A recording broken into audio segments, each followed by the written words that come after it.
നല്ല പപ്പടവും പഴവും പായസവും ചേർത്തിട്ട് ഒരു ഉശിരൻ ഓണസദ്യ. ഈ ഓണത്തിന് എവിടെ നിന്ന് കഴിക്കുന്നുള്ള കൺഫ്യൂഷനിലാണെങ്കിൽ ഒരു കൺഫ്യൂഷനും വേണ്ട. ഷാർജ അൽനാദയിലുള്ള രുചികളുടെ കലവറയായിട്ടുള്ള നിലവറ റെസ്റ്റോറന്റ്, അവിടെയാണ് ഞാനുള്ളത്. നല്ല സാമ്പാറും പുളിശ്ശേരിയും രസവും പച്ചടിയും കിച്ചടിയും ഒക്കെ ചേർന്ന് 25 വിഭവങ്ങളുള്ള ഓണസദ്യ വെറും 35 തരത്തിന്. അപ്പൊ കഴിക്കാൻ റെഡി അല്ലേ? ഞാൻ റെഡി. എങ്ങോട്ടാ? അല്ല, ഓണസദ്യ കഴിക്കാന്ന് പറഞ്ഞില്ലേ? തല്ല മോണ പോലെ ഉണ്ടല്ലോ. ആവേശം ഓണസദ്യ അല്ലേ? ആ ഓ ഓക്കെ.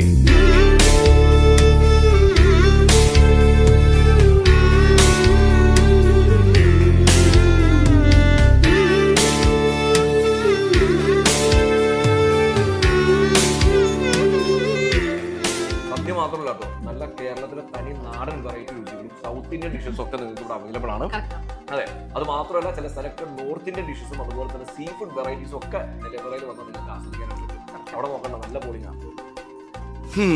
സദ്യ കഴിഞ്ഞിട്ടും അശ്വതിയുടെ വിശപ്പ് അങ്ങോട്ട് തീരെ മാറിയിട്ടില്ല എന്റെ. So crispy fried Thai chicken, chicken charcoal, Kadathanadan chicken fry, sea food കിഴി, ഇതും കൂടി നമ്മളൊന്ന് ട്രൈ ചെയ്യണം. അപ്പോൾ ഓണസദ്യയുടെ ബുക്കിംഗ് ഒക്കെ ഓൾറെഡി സ്റ്റാർട്ട് ചെയ്ത് കഴിഞ്ഞു. എത്രയും പെട്ടെന്ന് നിങ്ങൾ നിങ്ങളുടെ സദ്യ ഓർഡർ ചെയ്യുക. അത് മാത്രമല്ല ബാക്കിയുള്ള സമയങ്ങളിലൊക്കെ ഡൈനിങ് ഉണ്ട്, പാർട്ടി ഓർഡേഴ്സ് ഉണ്ട്, ടേക്ക് അവേ ഉണ്ട്, അതുപോലെ തന്നെ ഔട്ട്ഡോർ കാറ്ററിംഗ് വരെ നിലവറയിലുണ്ട്. അതെ, അപ്പൊ ഈ ഓണം വേറെ എവിടെ ആഘോഷിക്കുന്ന നിലവറയോടൊപ്പം. So happy Onam.